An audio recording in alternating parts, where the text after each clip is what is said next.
Au Cameroun, la FECAFO condamnée à 1,6 million d'euros d'amende.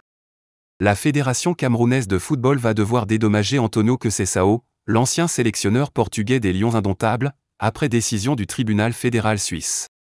Visiblement, la FECAFO va devoir prochainement passer à la caisse.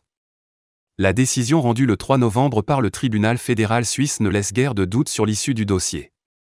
L'instance présidée par Samuel Eto'o a été condamnée en dernier recours par la juridiction basée à Lausanne. Celle-ci a confirmé le verdict du tribunal arbitral du sport, rendu le 8 mai dernier, lequel avait décidé que la FECAFO devrait régler 1,6 million d'euros à Antonio Conceição.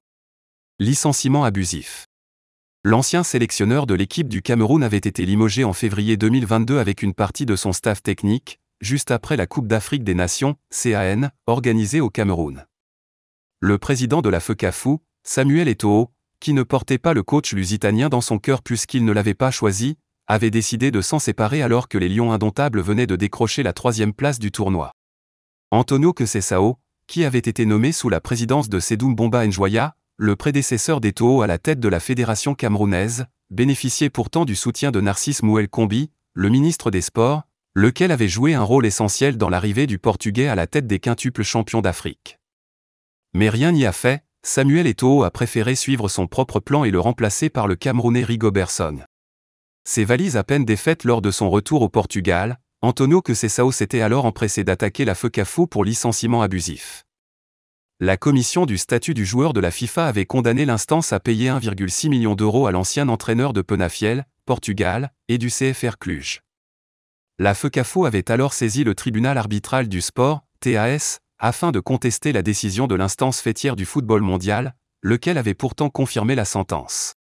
Samuel Eto'o, qui n'est pas du genre à s'avouer vaincu, s'était donc adressé au tribunal fédéral suisse. Manque de chance, l'autorité judiciaire suprême de la Confédération helvétique n'a pas changé une ligne au verdict du TAS. La FECAFO avait pourtant avancé ce qu'elle considérait comme des arguments sérieux. Ainsi, le limogeage de Conceição résultait selon elle de l'obligation inscrite dans son contrat de gagner la CAN, ou au moins d'atteindre la finale. Qui va régler la facture? Le TAS avait rejeté cette démonstration, en expliquant que le technicien n'était pas soumis à une telle exigence de résultat et que ses obligations contractuelles avaient été respectées avec une 3e place décrochée lors du tournoi.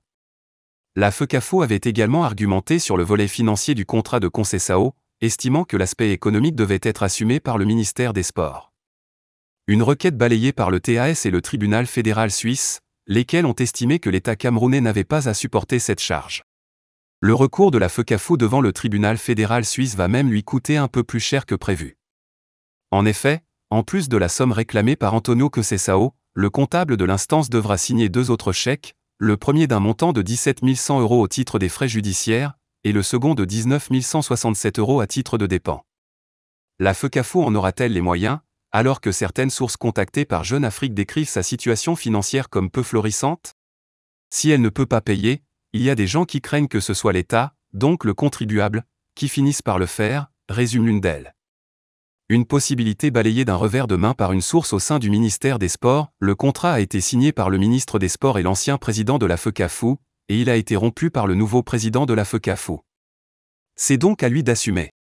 Autre solution, la Fédération internationale de football et d'arbitrage, FIFA, pourrait demander à la Confédération africaine de football de retenir la somme due à Antonio Conceição, notamment sur les prochaines dotations attendues par la FECAFO en vue de la prochaine Coupe d'Afrique des Nations en Côte d'Ivoire, entre 13 janvier et 11 février 2024. Jeune Afrique a tenté de joindre Maître Florian Mbayin-Egba, avocat au barreau de Paris et conseil de la Fédération, ainsi que Blaise Djounan, le secrétaire général de l'instance, sans obtenir de réponse.